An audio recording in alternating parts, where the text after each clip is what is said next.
A Kirstenbosch egy fontos botanikus kert, amely a Table Mountain keleti lábánál fekszik Fokvárosban. A kert egyike a 10 nemzeti botanikus kertnek, amelyek Dél-Afrika 6 különböző biomája közül 5-öt foglal magába.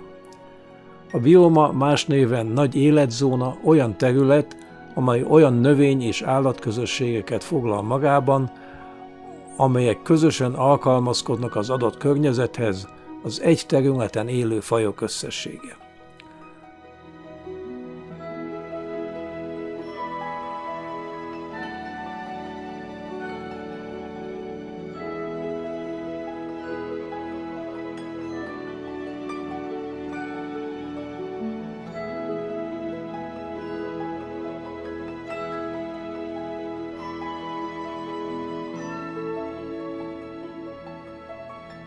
A Kirstenbosch Nemzeti Botanikus Kert a világ egyik legnagyobb botanikus kertjeként ismert.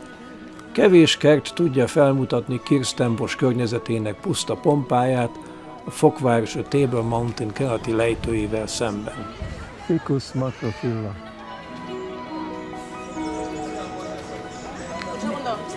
Native wild banana Ikhamanga. A kormány 1913-ban alapította a Kirstenbosch Nemzeti Botanikus Kertet a területen. Kirstenboschban több mint 7000 növényfaj vagy típus található.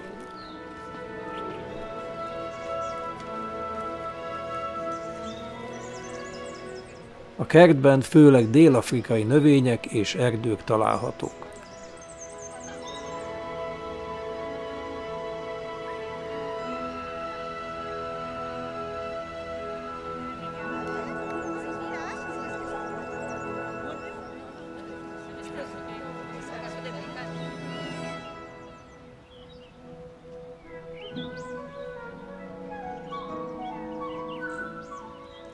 Kirstenbosch nemzetközileg elismert, mint a világ 7 legcsodálatosabb botanikus kertjének egyike.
Az 528 hektáros birtokon művelt kert és természetvédelmi terület található.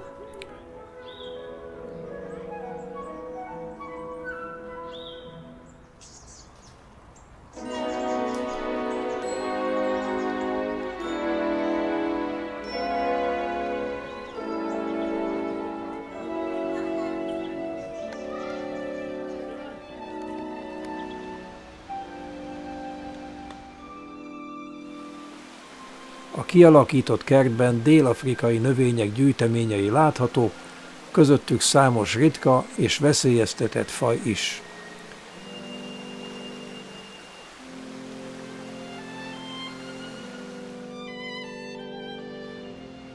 A kertben látogatói létesítmények is találhatók, köztük éttermek, óvoda, ajándékbolt, könyvesbolt és állandó zimbabwei kőszobor kiállítás.